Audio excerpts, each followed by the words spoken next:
So last year, 2015, was a very exciting time. We had 4 new drugs approved for the treatment of myeloma. 2 of those drugs were of an entirely new class of treatment called monoclonal antibodies. Monoclonal antibodies are constructed antibodies that can target unique proteins on the surfaces of plasma cells, and in the process can help to eliminate those cells from the body. So one of these drugs, a drug called Elotuzumab, targets a protein originally called CS1 but now renamed SLAMF7.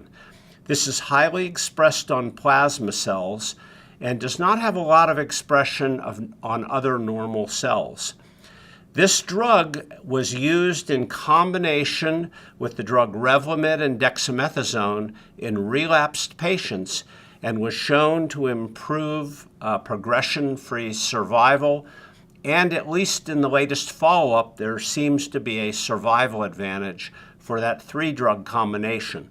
The comparator was just standard Rev-Dex. On the basis of that, this antibody got approval by the FDA. It's in a lot of other trials now in a variety of scenarios. It's being studied in maintenance. It's being studied as part of initial therapy.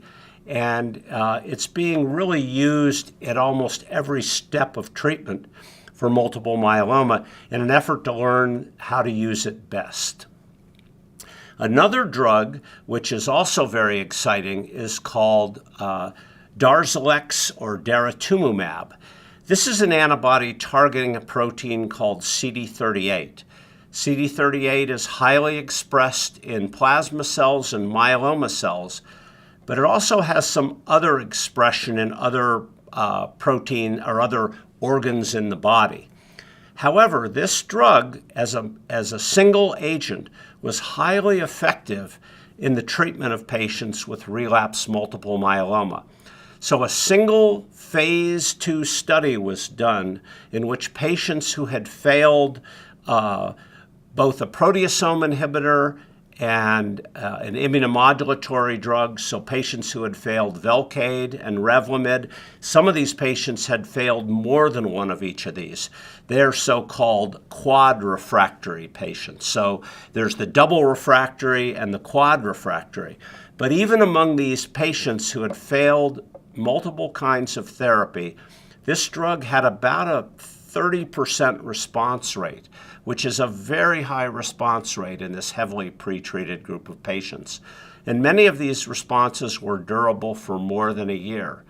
On the basis of this single study, the FDA approved Daratumumab for the treatment of relapsed multiple myeloma in patients who'd had 3 or more lines of therapy or were double refractory.